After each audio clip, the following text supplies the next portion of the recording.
감사합니다. 저희들 복음 안에서 놀라운 하나님의 축복의 대열에 상상도 못했던 기적의 대열에 서게 해주셨습니다. 예수님을 믿게 해주셔서 감사합니다.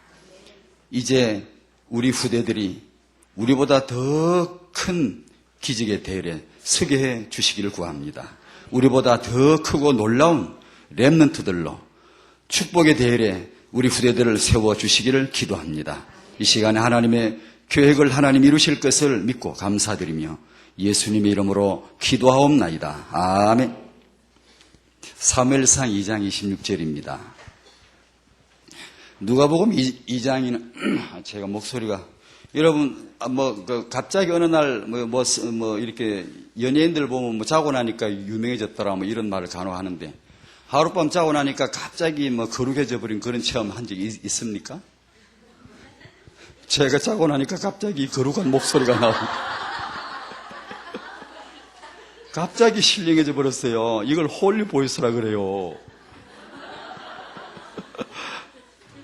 목이 좀 누가복음 2장에 보면 예수님께서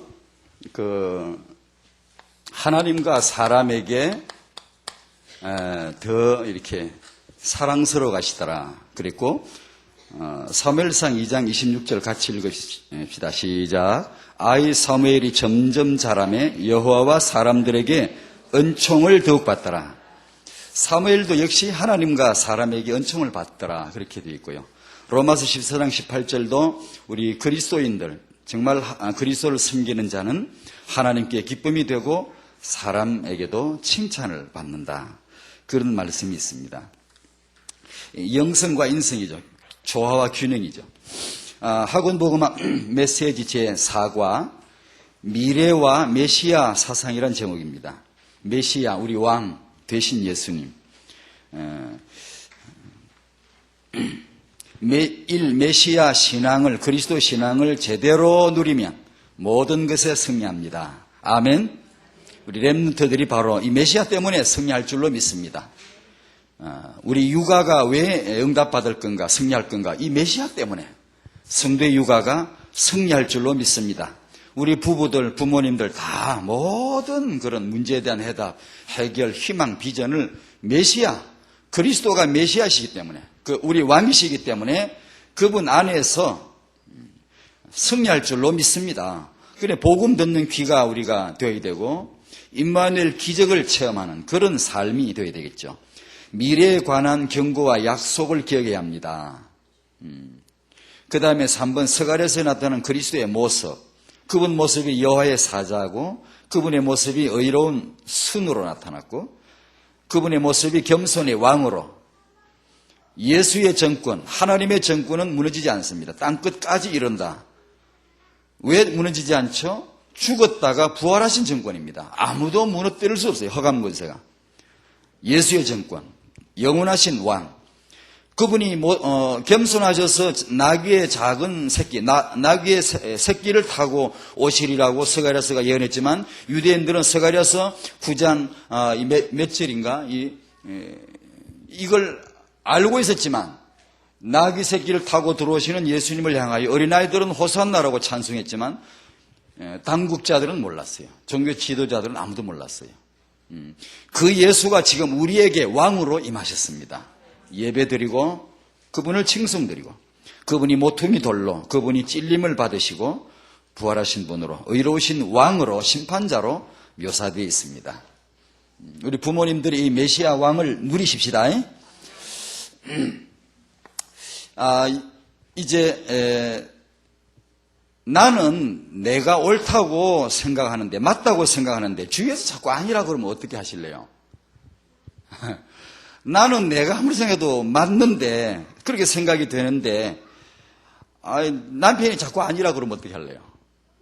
또 아내가 자꾸 아니라 그러면 어떻게 할래요? 나는 내 생각이 내가 이거 분명히 맞다고 생각하는데 부모님이 아니라 그러면 어떻게 할래요?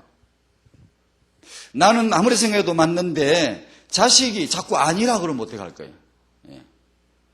나는 내 생각이 이게 순리적이고 승리인도 받는 것 같은데 간혹 어쩌다 목사님이 아니라 그러시면 어떻게 하실래요? 이게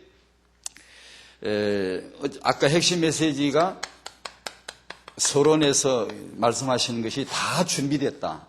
우리를 부르실 때 다 준비하고 부르셨고 다 준비가 되어 있다. 준비를 하셨다. 지금 내 시간표에 가장 필요한 게 뭔가 자기 계획이라고 했습니다. 자기 계획. 이것 안 되면 응답이 어렵다. 이제 시간표, 그 다음 시간표가 잘 안 보인다. 근데, 영적인 문제에서 빠져나와라. 그런 서론에서 이 말씀을 주셨어요. 영적 문제에서 빠져나와라. 잘 빠져나와지든가요? 어디, 이렇게 찡기져, 어디, 예를 들어, 북에 있는 한쪽 손이 찡겼다. 빼려면, 쑥 빼면 되지. 빠져나오면 되지. 영적 문제가 다 끼었는데, 이렇게 잘 빼니까 빠집니까? 빠져나와야 되는데. 예. 이게 이제, 문제란 말이에요. 나는 내가 맞다고 생각하는데, 주위에서 아니라 그러면, 사역자분들도 이럴 때 갈등 많이 겪어요. 갈등 많이 겪습니다. 우리 이제 성교 시스템도 그렇고, 나는 내가 아무리 생각해도 맞는데, 주위에서 아니라 그러면 어떻게 해야 됩니까? 이럴 때, 잘해야 됩니다. 여러 가지 원리가 있으시겠지만, 여러분이 다 많이 들으셨겠지만, 일단 복음으로 회개해야 됩니다. 복음 속으로 들어가야 됩니다. 힘 빼고, 복음으로 회개하고, 복음 속으로 겸손히 들어가시는 게 항상 안전합니다. 안전하고, 그 다음 우리 안전장치는 공동체입니다. 공동체로 들어가야 됩니다. 항상.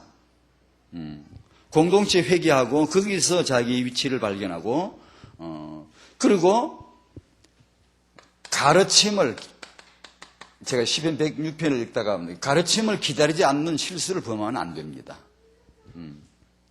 가르침을 기다릴 줄 알아야 됩니다. 시간표를 기다릴 줄 알아야 됩니다. 그 다음에 중요한 게 권위를 인정해야 됩니다. 권위를. 이게 뭐냐 하면 이게 육아 규모입니다. 육아. 이게 단순한 신앙생활 원리이지만 저는 이제 이 태영아 메시지를 하면서 이것이 육아 규모입니다. 우리 부모님이 이렇게 해야 됩니다. 이렇게 하는 것 자체가 육아 규모입니다. 그게. 만약에 우리가 나는 맞는데 주위에서 아니라고 할 때 자꾸만 다른 말을 하고 저 사람이 왜 나를 무시하냐 이거예요. 왜 남편이 나를 무시하지? 이걸 해야 돼요. 아내가 왜 자꾸 내 말 안 듣고 무시하지? 이게 답이라는 거예요. 나를. 왜 자식이 왜 자꾸 날 보고 아니라 그러지 부모한테? 이걸 보라는 얘기입니다. 그렇게 하셔야지. 안 그러고 다른 방법으로 반응을 보이면 그것 자체가 후대에게 아주 좋지 않은 육아의 하나의 틀이 형식이 되어버립니다. 그러니까 우리들이 이걸 잘 해주는 것이 육아 규모입니다. 규모. 그러니까 그렇게 아시고 잘 인도받는 게 참 중요하다. 육아서적 만권보다 이게 낫습니다요. 육아서적을 만권 있는 것보다 이게 낫다니까요. 이게 이렇게 하셔야 후대가 렘넌트로 설 수 있습니다. 복음 엘리트 후대를 이제 겨냥한 그런 메시지 계속해서 합니다. 첫 번째, 복음의 능력입니다. 두 번째, 후대입니다. 후대 회복입니다. 첫 번째, 복음을 받아야, 사람은 죄인이기 때문에 복음을 받아야 된다. 이것은 내 인생의 출발이다. 시작이 되어야 된다. 다른 걸로 출발되면 고생합니다. 예전에 저희가 많이 봐서 여러분도 경험을 많이 하셨겠지만, 복음으로 출발이 안 되고 어주없지 않게 이제 교회 생활로 출발돼 버린 사람, 그냥 오래 고생합니다. 복음으로 출발이 안 되고 기도로 출발이 되어버리면 기도를 열심히 한참 배우다가 신비주의 빠진다든가 이상한 율법주의 빠진다든가 아니면 엄청 고생하고 나중에 이제 깨닫는다든가. 그러니까 출발이 죄인에겐 복음이라야 코드가 맞는 겁니다. 다른 걸로 출발되면 진짜 고생합니다, 인생이. 완전히 이제 재앙에 빠지죠. 이제 출발이 이 복음이 완전한 이 복음이 아니고 기독교라고 하는 어떤 그 종교 체제로 출발이 돼버리면 그거 깨닫는 데가 엄청 오래 걸리죠. 못 깨닫는 게 태반이고. 로마서 10장 2절에 보면 사도 사울 자기 얘기를 하죠. 바울. 자기 의를 세우려고 자기 열심을 가지고 하나님의 열심을 거역하는 데 써먹었단 말이에요. 그게 종교생활 율법이거든요. 바울 일적에 그는 복음의 열심을 냈죠. 똑같은 열심이요. 사울이나 바울이나 그 성질, 그 열심은 똑같아요. 뭐 스데반을 죽이는 그 열심이나 복음을 붙들고 목숨 걸고 선교하는 열심이나 참 그거지 뭡니까? 그 못 말리는 열심 있죠. 그러나 사울일 적에는 그 열심이 자기 열심이라. 힘써 하나님의 열심, 하나님의 의, 하나님의 의가 예수인데 그 예수를 어떻게 하면 배척하고 어떻게 하면 대적하고 죽이는가, 그것만 거기에 열심을 쏟아부었으니까. 그러니까 이게 같은 열심이지만 전혀 이렇게 복음을 알고 나니까 그 열심이 하나님의 의가 되시는 예수님을 붙들고 그 예수님을 전하는 일에 열심을 이제 가진 것이죠. 그러니까 이 복음이 출발이 안 되면 그 열심이 이제 완전히 하나님을 대적하는 아주 저주받을. 그래서 국교라는 것은 저주입니다. 저주. 국교는. 기독교는 국교가 되면 안 됩니다. 개인적으로 예수 메시지 듣고 개인적으로 영접하고 하나님이 너는 내 오늘 너를 낳았다. 1대1로 출산하기를 원하시니 거듭 태어나기를 원하시니 그냥 무더기로 이 나라는 다 크리스찬 그런 식으로 하질 않습니다. 이 국교가 되면 이게 재앙입니다. 재앙. 왜냐 출발이 국교니까. 출발이 내 구원 내 예수가 아니고 이래 되면 이제 큰일 납니다. 그게 로마 중세 교회입니다. 이게 로마 국교회입니다. 이게 그때부터 복음은 죽어버려 어두워져 버린 거예요. 전도도 필요 왜 전부 국교인데 전도가 왜 있습니까? 필요 없지. 이렇게 되니까 세상에 복음 없는 인물은 많습니다. 그러나 우리가 말하는 추구하는 응답받고자 하는 것은 이 복음 엘리트. 이 세상에 복음 없는 이런 인물들 때문에 오히려 고통스럽죠. 그 다음에 복음의 뿌리 내리라. 복음의 뿌리 내리라. 빌립보 1장 20절 21절에 내가 살든지 죽든지 오직 그리스도. 4장 11절에 내가 어떠한 형편이든지 자족하기를 배운다.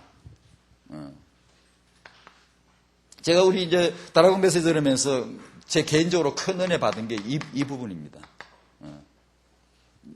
이제 이 부분은 제가 처음 이제 좀 이게 저도 좀 알았다라고 이제 은혜를 받았다라고 생각을 했는데 여기 와서 보니까 너무 이제 다른 게 많고 너무 차이가 많더라고요. 그래 모든 형편에 복음은 응용되지 않는 데가 없는 완벽한 그런 능력이구나. 이런 것을 이제 복음의 뿌리가 내려지도록 복음 안에 이미 다 있었구나 이 체험을 하는 거죠. 자꾸 하는 거죠.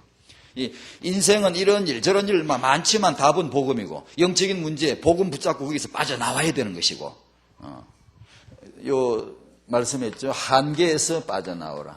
상처 생각 잘못된 생각 요즘은 뭐라 그러더라 멀티태스킹이라고 하죠. 이 용어가 멀티태스킹.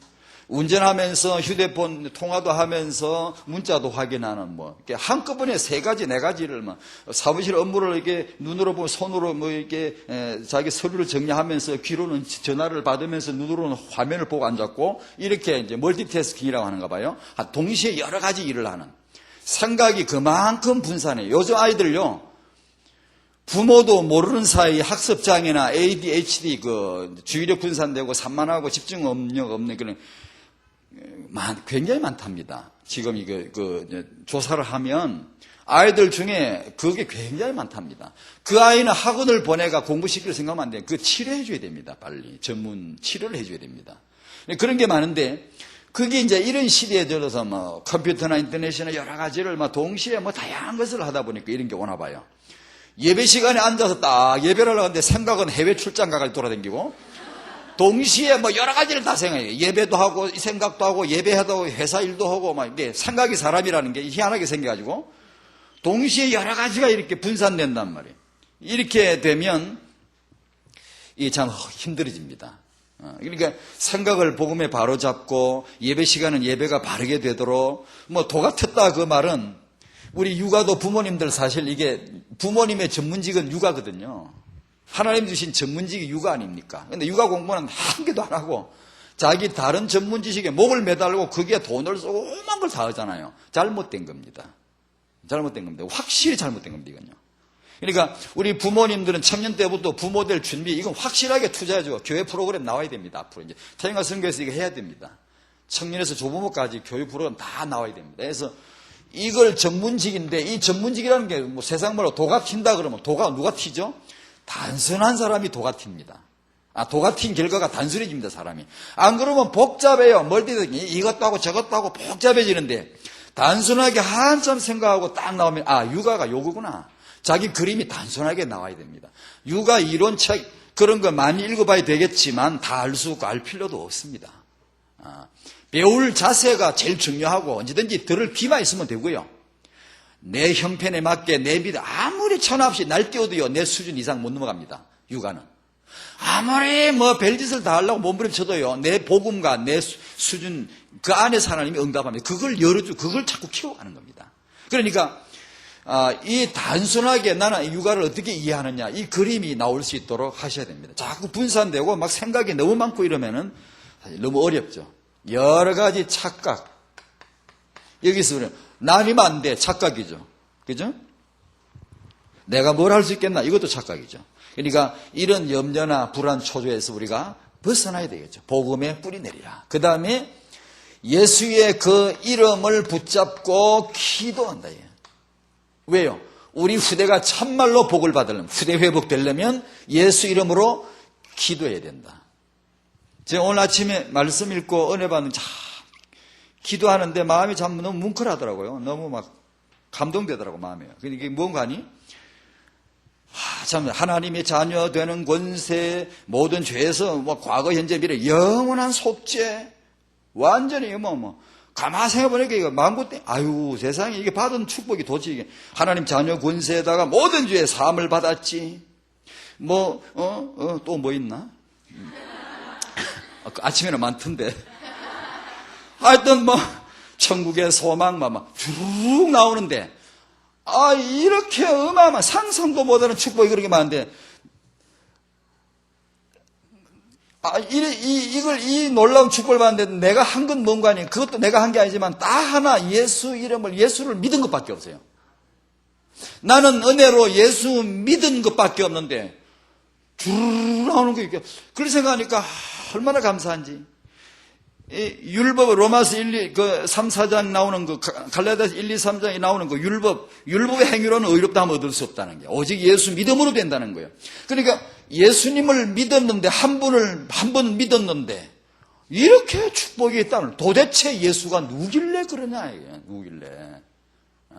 그러니까, 한 번에 딱 한 분을 딱 믿었는데, 이렇게 축복이 이렇게 엮어져 나올 수가 있나. 도대체, 뭐냐, 이게. 예수님이 너무나 위대하신 분이기 때문에. 그렇다. 그게 생각이 나니까 얼마나 감사한지. 막 감동이 들어요. 마음이 얼마나 감사한지. 너무 감사합니다. 그 예수 이름이 얼마나 위대한 이름이신지 제가 몇 구절 이렇게 쭉 적어봤네요. 로마서 9장 6절에 저는 만물에 계셔 세세의 찬양을 받으실 분이다. 디도스 2장 13절에 우리의 크신 하나님, 예수님이시다. 이사야 7장 14절에 그 이름이 임마누엘이시다. 우리와 함께 하신 하나님이시다. 이사야 9장 6절 7절에 그 한 아기가 전능자 하나님이고 그 아기가 영존하시는 아버지였다. 그러길래 그 예수 한 번 믿었는데 그 영원한 축복을 줄줄이 받죠. 미가 5장 2절에 그의 근본은 상고의 타초에니라. 요한복음 1장 1절 이하 말씀이 하나님이 육신으로 오신 그분이시다. 요한복음 10장 30절에 나와 아버지는 하나이시다. 사도행전 20장 28절에 하나님이 자기 피로 사신 교회. 예수님 그 몸에 흘리신 피가 우리는 보혈이라고 하고 다른 말로 하나님의 피, 자기 피. 빌립보 2장 6절에 그는 근본 하나님의 본체시었다. 마태복음 28장 16절 20절에 쭉 보면 아버지와 아들과 성령의 이름으로 세를 주라 했죠. 내가 네게 분반 모든 것을 가르쳐주게 하라. 아버지와 아들 성령 이름으로. 사도들이 명령받았죠. 사도행전 가니까 그렇게 하던가요? 그렇게 안 하던데. 어떻게 했죠? 어떻게 세를 줬죠? 예수 그리스도의 이름으로 세를 주더라고. 2장 38절에 10장 28절인가도 있고 사도행전에 보니까 사도들이 세를 줄 때 그 초대교회에서 세를 줄 때 어떻게 하는 거예요? 예수 그리스도의 이름으로 세를 주라 그러더라고. 그거 깜짝 놀랐어. 아니, 예수님이 성전하기 전에 분명히 명령했는데 이 아들이 말을 잘못 들었나? 보청기를 끼워줄 걸 말을 잘못 들었나? 왜 이 아버지 아들과 성령 이름으로 세례를 주라는데 왜 저들은 지금 지들 마음대로 하지? 예수 그리스도의 이름으로 세례를 주라. 왜? 그 이름이 하나님의 이름. 아버지와 아들, 성령, 하나님 모든 사에게 그 한 이름이 예수. 예수 이름, 그 이름 속에 다 들었다 이게 다 들었다. 요한복음 17장 10절 11절 쭉 보면 아버지께서 내게 주신 그 아버지의 이름으로 내가 이 제자들을 이 신자들을 내가 성도들을 내가 보존했습니다. 내게 주신 아버지의 이름으로 이들을 하나 되게 지켜주십시오. 그러니까 예수 이름이 뭐냐 이게 그리스도가 누구시냐 그 예수 이름을 발견하는 것이 모든 축복인 줄로 믿습니다. 그 이름 하나 믿었는데 좋다는 좋은 축복들은 전부 다 따라 나오는데 그 이름으로 기도한다. 참 대단합니다. 그러니까 우리 부모님들이 그 이름으로 기도하자.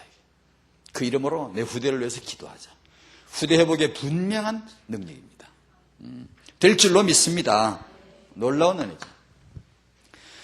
복음 엘리트 후대 회복을 위해 영성, 인성, 지성, 육아와 교육이에요. 육아와 교육,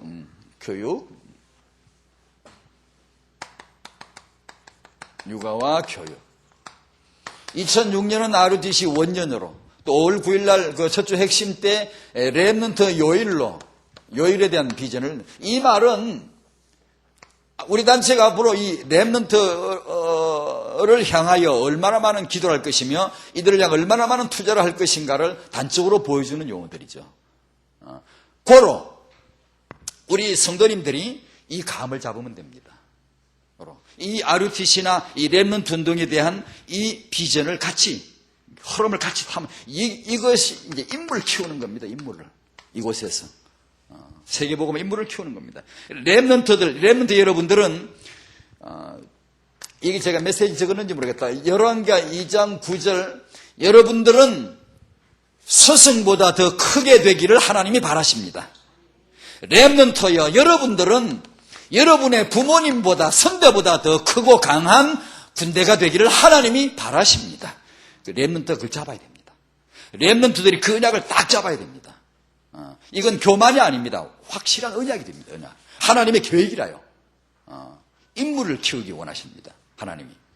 그러니까 지금 렘넌트들 여러분들이 받을 최고의 응답 중에 하나가 선대를 존중할 줄 알고 후대를 귀히 여길 줄 아는 회복할 줄 아는 선대의 가치를 알고 후대의 가치를 아는 이것이 렘넌트가 받을 최고의 응답입니다.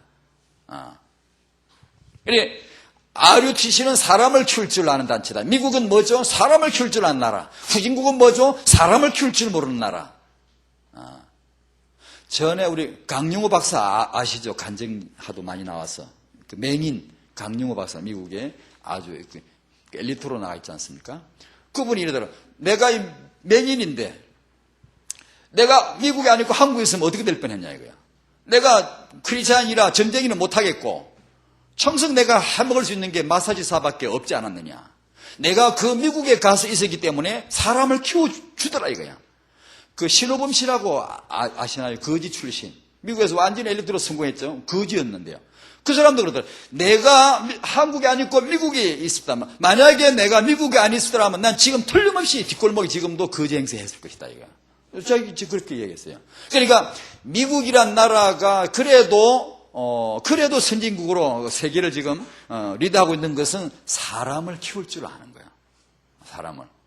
RUTC 비전이 뭐냐? 사람 하나 제대로 키워내기 원한다. 키워내기를 원하는 장이란 말 장. 그게 지금 만들어지고 있다. 사람을 키울 줄 아는. 참. 두 번째로 복음 엘리트 후대는 하나님과 사람에게 라는 이 두 기둥. 누가복음 2장 예수님이 그랬고 사무엘상 2장에 사무엘이 그랬고 로마서 14장에 그리스도인이 그랬고 하나님과 사람에게. 성경 전체 구조가 그렇고 한 책을 떼내도 구조가 그렇고 항상 주기도문도 구조가 그렇고 항상 그렇게 나옵니다. 하나님과 사람에게. 타영아 사역이 그래 참 중요한데 마귀가 그걸 알고 타영아 사역을 합니다. 어딜 봐도 시편 58편을 봐도 그렇고 어디든지 마귀가 즐겨 쓰는 수법은 모태입니다. 모태에서부터. 이게 우리 세계복음화를 위한 진정한 그런 렘넌트 비전을 가진 모든 성도님들은 모태에서부터라고 하는 이 단어를 이해해야 됩니다. 이해. 하나님에게 인정받는 것은 복음밖에 없습니다. 다른 걸로는 다이아를 아무리 다이아 반지가 먹으면 아무리 사드려도 안 됩니다. 복음, 예수의 피밖에 없습니다. 그분의 의를, 그분의 그 직성이 풀리게 하는 것은 예수의 피밖에 없습니다. 그분의 공의를 충족시킬 수 있는 것은 예수의 피밖에 없습니다. 자기 피, 하나님이 자기 피, 하나님이 자기 피에 충족되지, 만족되지, 그 공의가 만족되지, 뭘로 만족되지? 어린 양의 피, 그건 하나님의 모형이죠. 짐승피, 그건 하나님의 모형이죠. 예수의 피 흘리실 것을 미리 보여주는 그림자였죠. 그러니까 복음밖에 없다. 하나님의 복 받으려면 복음밖에 없다. 내 후대가 하나님의 축복받으려면 복음밖에 없다. 아멘 하셔. 그 다음에 사람에게 인정받는 건 규모. 복음 규모. 그래 이제 요새 규모란 말이 이제 자꾸 나오기 시작하는 거예요. 사람에게 인정받는 것은 규모다. 현장에서 인정받을 수 있는 것은 규모다 이거야. 이방인 중에 우리가 그래도 우위를 점할 수 있는 것은 규모다 이거야. 안 그러면 마귀 올무 빠져요. 왜 빠지죠? 요거 자꾸 누르져요. 그래서 성경을 보세요. 너희가 이방인 중에서 너희가 비방받지 않기 위해서, 너희가 마귀 올무에 빠지지 않기 위해서, 그때 규모란 단어를, 규모가 뭐죠? 잘 배열된 거. 제가 머리를 예를 가지고 나와보세요. 참 규모 있어 보일까요? 이런 물건들을 막 북을 엎어놓고 막 사각으로 하고 규모 있어 보일까요? 이게 있을 자리 있으니까 규모가 있지. 이게 어디가 있어야 되나? 이게 여기 올라가지고 나를 딱 맞고 있으면 이게 규모가 있나요? 나쁜 자식이죠. 규모가 뒷이 없는 놈이죠. 왜? 지자를 모르니까. 잘 배열되고 자기 소속을 하고 자기 위치를 딱딱 하는 걸 규모라 그러죠. 그걸 이제 육아에서 이걸 이제 봐줘야 돼. 이게 이제 중요한 육아의 그런 주제로 붙들어줘야 됩니다. 복음 엘리트를 위한 타영아 육아. 타영아 육아는 근본 사역이다. 정말입니다. 근본 사역입니다. 정말입니다. 저는 제가 타영아 이걸 사역을 해서 그런 게 아니라 우리 다락방의 ROTC 운동, 렘넌트 운동 이걸 정말 제대로 이루려면 반드시 타영아 사역이 아주 근본적으로 깔려야 됩니다. 이게 근본적으로 깔려야 됩니다. 여러분 아까 영적인 문제에 빠져나오는 거 얘기했는데 제가 잠깐 말씀드릴게요. 이스라엘 사람들은 영적 문제 어떻게 해결했죠? 글쎄요. 이스라엘 사람들이 영적인 문제를 어떻게 풀까요? 예를 들면 애굽에서 어떻게 빠져나옵니까? 죄, 노예, 사단을 당해 흑암에서 어떻게 빠져나오죠? 희생의 피, 유월절 어린 양의 피로 빠져나오죠. 그 외에는 방법이 없죠.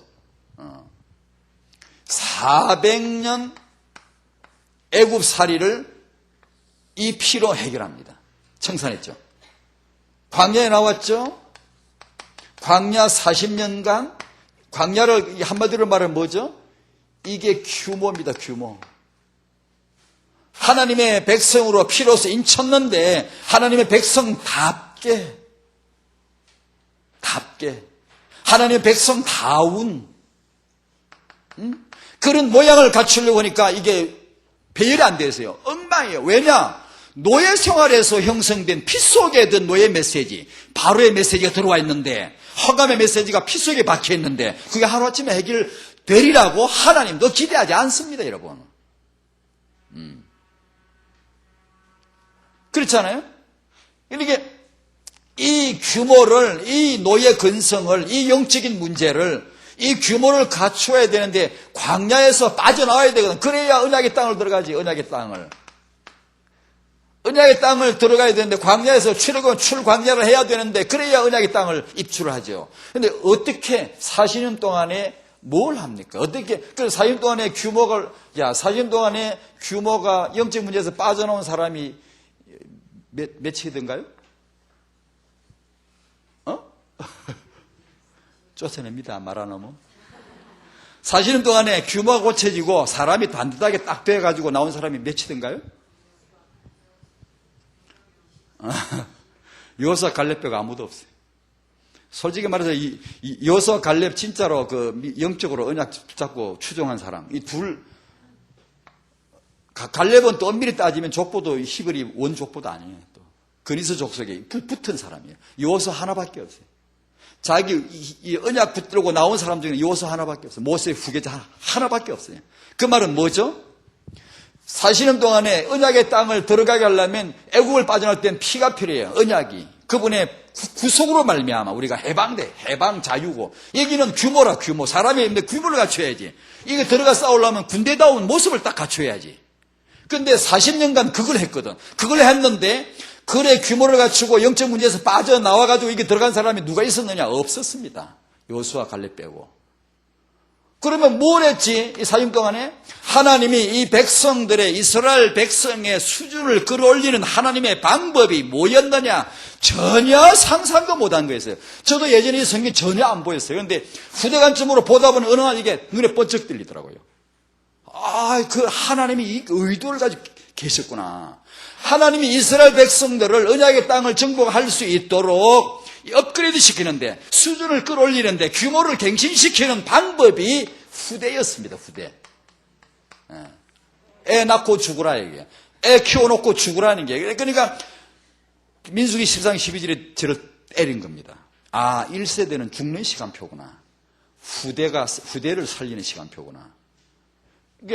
이게 이 단체, 세대 치유하고 단체를 치유하는 하나님 방법이 후대입니다. 그러니까 청성리에 계신 여러분들 제가 예언 하나 해드릴게요. 다 죽습니다, 앞으로. 그리고 여러분들이 정말 축복을 꼭 누리실 게 하나 있는데 여러분의 후대입니다. 그래놓고 가면 됩니다. 그러면 세계보고만 되는 겁니다. 그러니까 다양한 사역이 이런 사역의 비전의 근본을 이룬다는 거예요. 근본이 일단 들어가야 그게 기초가 놓여지고, 그 다음에 이렇게 기본이, 이런 것들이 잘 쌓여져 가는 것이지. 타영아 때의 근본을 우리가 잘 간과하고 유초등부 때, 중고등부 때 뭘 하면 되지요. 물론 되죠. 그러나 근본의 이 허전함은 상당히 고전합니다. 그 근본을 갱신하는 방법이 광야입니다. 죽이고 태어나게 하는 겁니다. 이게 하나님 방법입니다. 여러분, 내 이 성질은요, 여러분 치유 메시지 10년 들으니까 응가에 치유됐던가요? 몰라요. 여러분, 너무 사람이 좋아서 그런 거는 나는 한 개도 된 게 없어요. 여러분이 치유라는 게 내 문제가 이거라고 합시다. 내 문제가 이만큼 있다고 합시다. 나란 존재한 창세기 3장으로 기인된 문제가 이거라고. 내가 이제 복음을 받고 치유 메시지를 듣다 보니까 이제 이 복음의 메시지가 자꾸만 영역이 넓어지고 더 능력을 발휘함으로 요만큼 치유가 되고 문제가 요만큼 줄어들었다. 이게 치유일까요? 몰라. 여러분은 그런지 몰라. 나는 아니. 나는 한 개도 치유된 게 없어요. 마냥 그 소갈딱지 머리에다가 그 성질에다가 한 개도 바꿔진 게 없더라고요. 똑같아요. 예수 믿고 지금까지 이제 똑같아요. 뭐죠? 리제너레이션. 그거 내비두고 내 안에 생명 하나가 다시 태어났어요. 그거 내비두고, 그 소갈딱지 머리 그 성질 내비두고 내 안에 하나 생명이 또 태어났어요. 거듭남이라고 그래요. 리제너레이션인데, 예수님 생명이 내 생명 아니고 예수님 생명이 딱 들어왔어요. 씨가 딱 들었는데 이 생명이 크기 시작하는 거예요. 크기 시작하는데 이 생명, 그러니까 복음이 임하시고 그다음 성령 충만받고 성인도 받는 건데, 이렇게 하면서 이게 이제 하나님의 나라가 커지는 거예요. 하나님의 나라가 자꾸만 확장되고 커지니까 이게 상대적으로 안 보이는 거예요. 여러분이 예배 안 드리고 공동체 같이 안 하고 정신무시기도 안 해보세요. 여러분 소갈딱지가 대번에 다 일어나버려. 요거밖에 없고. 아이고, 내가 그 신령해진 줄 알았는데, 내가 그래도 믿음이 있는 줄 알았는데 초신자보다 못해요. 대번에 드러나버려요. 그대로 있어요. 그대로. 내 문제가 줄어든 게 아니에요. 치유란 말은 나를 고치는 게 아니에요. 옛 체질, 옛 생명 그대로 있어요. 새 생명을 키우는 거예요. 복음을 그래 주목하라. 내 약점을 주목하지 말고 복음을 주목하란 말이에요. 내 신사 한탄하지 말고 문제 한탄하지 말고 예수님을 바라보란 말이에요. 계속해서 남 보고 문제 보고 그런 소리 하지 마. 그 복음도 아닙니다. 그건 아무것도 죽도 밥도 안 돼. 나한테도 답 아니고 그 사람한테도 답 아니고 오직 우리가 다 같이 복음만 바라봐야 돼요. 예수만 믿어야 되고 성령 내가 이 붕사 목소리가 나오려고 그런다. 할렐루야 이렇게 나와. 아이고 실례해져서 갑자기. 아이고. 그것도 개안네.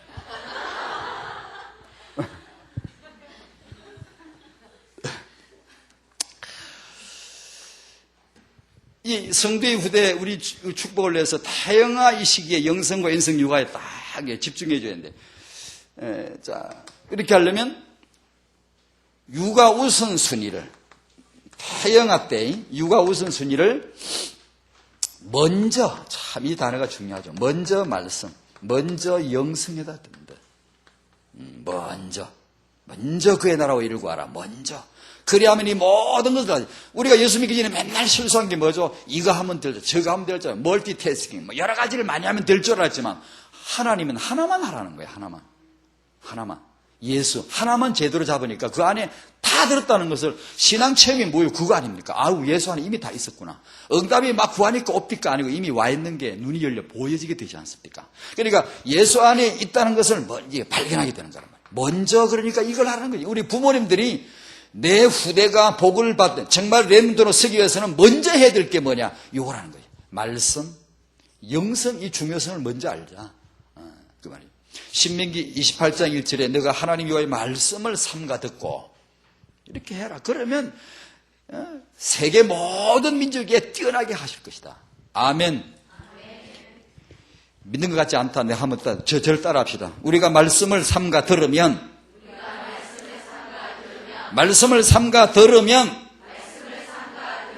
나와 내 후대가 세계 모든 민족 위에 뛰어나게 되실 것이다. 뛰어나게 해주실 줄 믿습니다. 이걸 믿자는 거예요. 이걸 믿어야 됩니다. 아주 우직스럽게 믿어야 됩니다. 내가 먼저 이걸 하면 정말 이걸 하나님 앞에 이 언약을 붙들면 내 후대가 잘 될 줄 이걸 우직스럽게 믿어야 됩니다. 유대인들은 우리와 같은 언약이 아닌데도 되잖아요. 진짜 그들은 말씀에 목숨 걸거든요. 겁니다. 유치할 정도로 겁니다. 이마에 지금도 말씀 써붙이고 손목에다 붙이고 신명기 6장 4절 9절에 그랬기 때문에 그걸 지금도 그대로 붙듭니다. 아주 진짜 유치할 정도로. 이걸 먼저 알아야 되고, 두 번째로 자 후대 회복을 위한 육아 우선순위인데 다양한 시기에 인성을 집중해 줘야 돼요. 인성을 목표해 줘야 됩니다. 꼭입니다. 이 그림이 그려져야 돼요. 우리 엄마들에게, 우리 아버지들에게 이 그림이 딱 나와야 됩니다. 지금 단순한 그림이. 복음이 우리에게 와 있다면 이제 규모가 답니다. 이 그림이, 이 말이 막 이해가 환히 되어야 됩니다. 그림이 단순하게 그려야 됩니다. 여러분 잘 기억해야 됩니다. 복잡하게 생각하면 안 됩니다. 허기야 그것도 쉽게 오지는 않을 겁니다. 그게 한참 고민하고 부부끼리 앉아 포럼하고 한참 기도해야 그림이 쫙 나와요. 도가 튀어야 됩니다. 그게 도가 튀기 전에는 복잡해요. 요것도 해야 되고 저것도 해야 되고 복잡한데 이게 뭔가 딱 정리가 되면 아 그렇구나. 다 할 수도 없습니다. 다 하려고 너무 덤벼봤자 오히려 손해입니다. 어디 배우고 막 애를 그러다 애 갖다 하면 더 망칩니다. 좀 모자라면 어떻습니까? 괜찮아. 하나님이 한만한 별난 그런 딱 그렇게 생각하지 않습니다. 육아를 너무 잘해가 그렇게 됐다. 그렇게 생각하지 않습니다. 근데 복음이 와 있다는 걸 전제할 수만 있다면 우리가 그건 간단합니다. 말씀 늘 드렸죠? 여기 들어가면 됩니다. 그렇게 염려할 거 없습니다. 20가지 들어가면 됩니다. 계속 들어가면 됩니다. 되게 되어 있습니다, 이거. 그게 우리 단체의 타협 추종을 불허하는 아주 독보적인 그런 지금 능력입니다. 그러니까 여기 들어가면 돼. 자, 우리가 복음 이미 받았고 또 계속 뿌리 내려지고 은혜를 받아갈 거라고 우리가 전제된다면 규모가 다라니까요. 정말입니다, 여러분. 다시 뒤집어 말하면 이 충격도 받아야 돼요. 아무리 복음을 받아도요, 아무리 여러분이 20가지 훈련 다 받아도요, 규모에 대한 육아의 비전을 부모가 그림이 딱 안 나오면 미안하지만 지도자 안 됩니다. 이 말을 좀 충격적으로 받아야 돼요.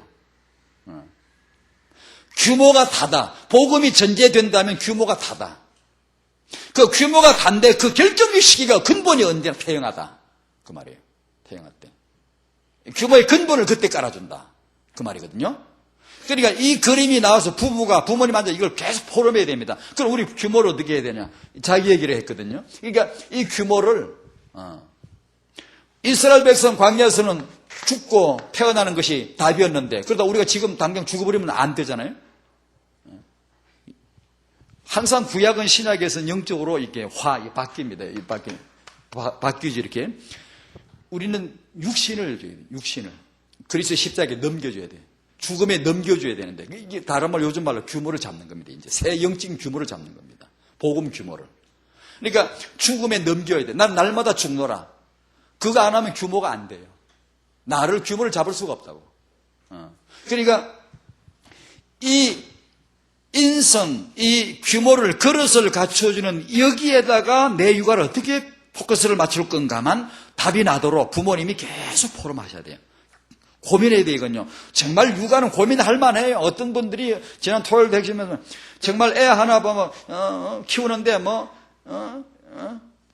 그게 이제 시집의 그 친할머니, 외가의 외할머니, 외할머니, 이모 할머니, 또 그 외할머니의 또 그 위에 할매.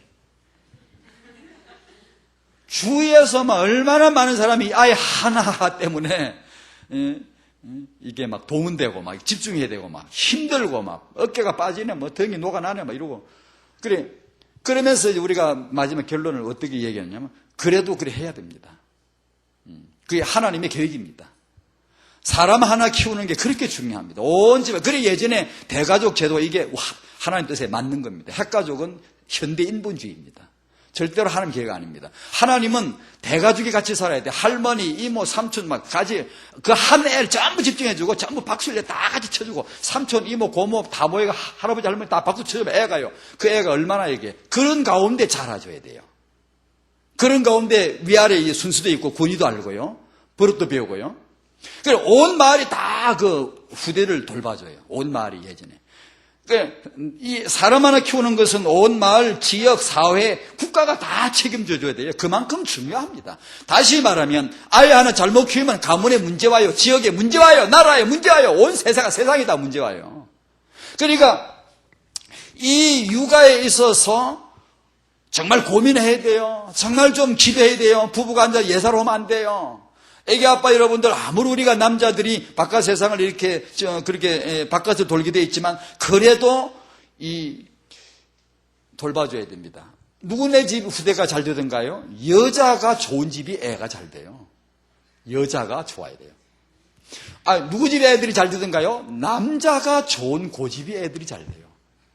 여자가 정말 그런 좋은 집, 그런 남자가 여자를 이해할 줄 알고 존중할 줄 아는 그 집이 후대가 잘 돼요.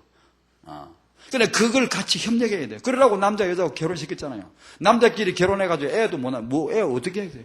여자끼리 만나서 만약 애를 낳는다 치자. 그래도 육아에는 결함이 있습니다. 오히려. 그러니까 남자하고 여자하고 이렇게, 그래서 아주, 기가 막힌 이 짝으로 하나님이 만들어주신 거죠. 이 육아의 그림을 같이 그리셔야 됩니다. 근데 이 인성이 왜 고민하고 이렇게 해야 되는가 하면 이게 굉장히 냉정해야 돼요. 솔직해야 됩니다. 이게 자기 얘기 안 됩니다, 여러분. 렘넌트 규모는 부모 규모거든요. 그러니까 이게 굉장히 솔직해야 돼요. 솔직하지 않으면 부부끼리 앉아 포럼해도 이게 안 나옵니다. 이 진정한 자기 문제가. 자기 계획이 잘 안 돼요. 맨날 남은 잘 가르칠 수 있죠. 그러나 자기 얘기 잘 안 돼요. 그러니까 굉장히 솔직해야 되고, 미국에서는 교육기관에서 인성평가가 가능했어요. 지금도 잘하고 있고요. 그런데 한국은 거의 불가능해요. 미국에서 하는 걸 본 따가지고 우리도 좀 해보자 해가지고 하니까 어떻게 해요? 바쁜데 너는 시험 공부해라. 내가 가서 표 받아올게. 엄마가 다 설쳐서 댕기면 표 다 받아옵니다. 어디가 파출소 가서 뭐 1시간 일했다 뭐 못했다 하고 청소했다고 몇 시간짜리 받아오고 뭐. 내가 다 해줄게. 니는 공부하면 해. 이건 이제 인성을 원래 키워주려고 미국에서 하는 걸 본따서 한번 해봤는데 거의 불가능합니다, 한국은. 이게 인성을 키워주기가 너무 힘들어요, 지금요. 그러니까 우리 부모님들은 이걸 정신을 빠져야 돼. 뭐라 그랬죠? 복음이 전제된다면 인성 규모가 다다. 반드시 기억하셔야 됩니다. 규모가 답니다. 규모가. 이걸 제대로 해주면 틀림없이 지도자 나옵니다. 틀림없이. 이건 그렇게 알아야 됩니다. 알아야 돼. 그러니까 현대 교육은 인성을 키워주지 않아요. 존 듀이는 그렇게 말했지만 전부 다 실패했어요. 교육을 많이 받으면 사람이 바뀔 수 있다고. 아니요. 결과는 완전 실패예요. 그러니까 학교 교육은, 현대 교육은 인성을 키워줄 수가 없어요. 그러니까 이걸 가정에서 부모님이 육아에서 분명 그림이 안 나오면 이 아이가 인성을 갖출 곳이 없습니다, 지금. 그러니까 이게 중요하다는 얘기예요. 자, 방법은 성경입니다. 오늘 그래서 과제를 좀 내드리려고 그래요. 우리 멤버들도 그렇고, 이게 젊은 부부들도 한번.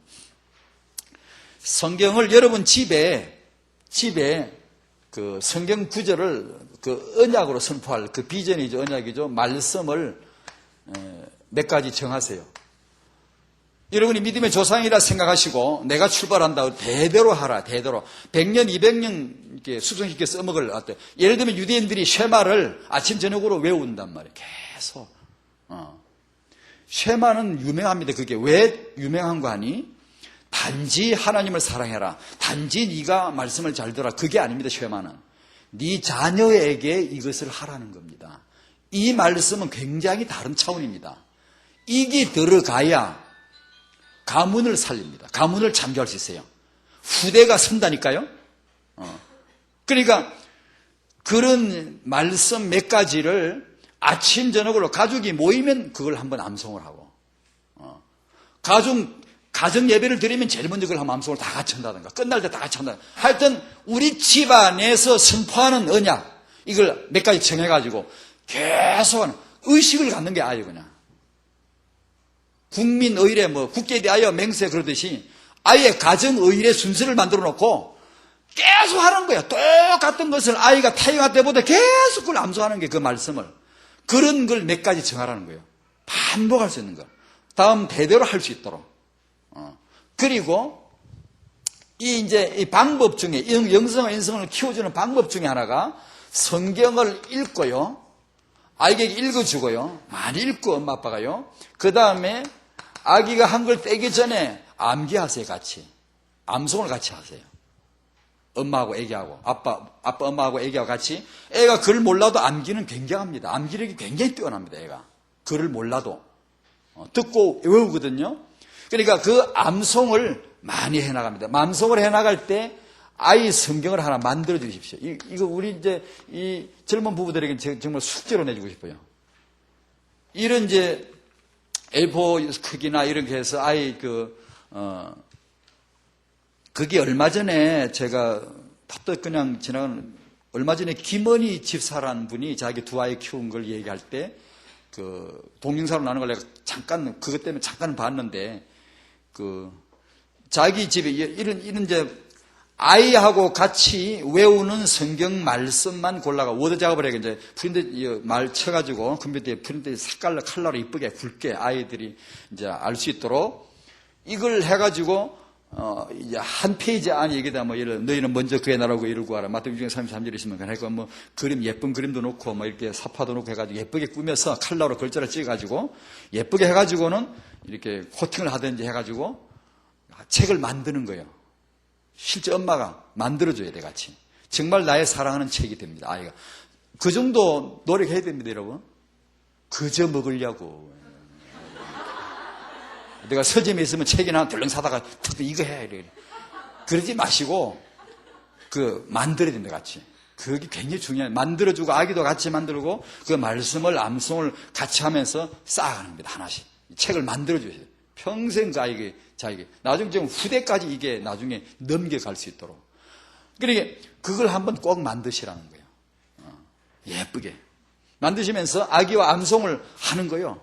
암송을 쭉. 암송하는 요령은 여러분이 아실 거고, 혹시 알고 싶으면 서점에 가서 암송하는 요령 그런 책 하나만 사서 금방 알잖아요. 그리고 이 성경을 암송하다가 한글을 떼게 하라는 겁니다. 한글을.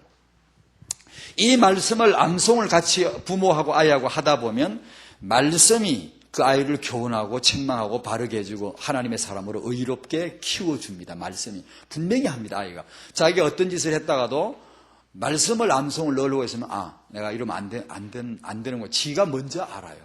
먼저 분명히 그렇게 합니다. 인성이 잡혀져 가요.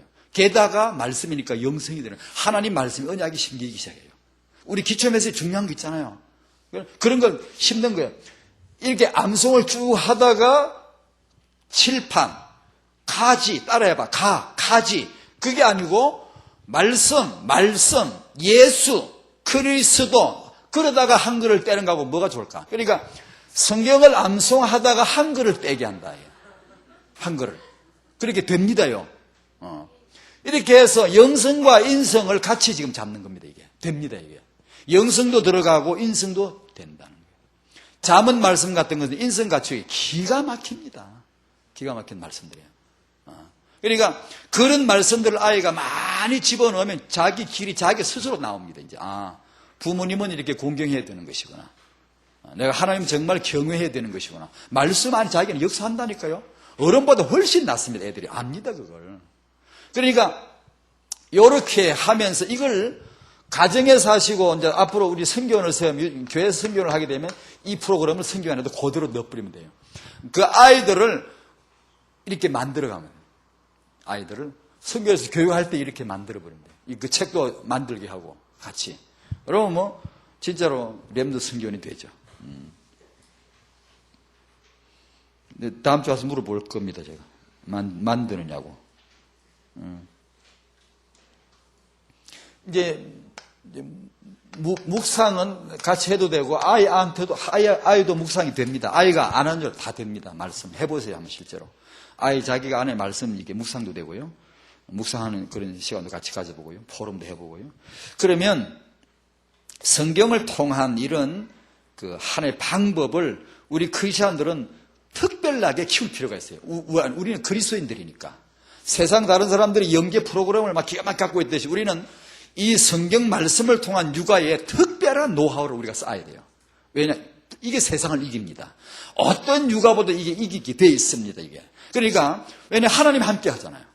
그러니까 이것을 특별하게 우리 아주 숙달된 우리 세계비전교회 들어온 성도님들은 이제 중부권의 우리 다락방교회 성도님들은 이 육아가 아주 그냥 자연스럽게 배워지도록 앞으로 이제 뒤에는 이제 그렇게 우리가 한 특색을 노하우를 만들어 가야 됩니다. 이게 지금 해가지고 후대들이 아예 영성과 인성이 아주 갖추어 가도록 기도 제목 한두 가지 내고 드리고 싶은데 요 핵심권의 타영아 모임을 만들라는 그런 말씀이 계셨어요. 우리 핵심권마다 이제 부산, 광주, 대구, 중부권도 이렇게 핵심권마다 그리고 이 중부권에도 그런 핵심권을 중심으로 태영아 모임이 여기 이제 세계비전교회 이루어졌습니다만 그런 걸 좀 기도해 주시고 또 우리 태영아 선교국이 올해사 제대로 이제 조직을 갖추어가고 뭔가 이렇게 많은 걸 좀 준비하려고 합니다. 해서 선교국을 위해서 기도해 주시고 이게 이제 각 지역 책임자도 세워야 됩니다. 그래서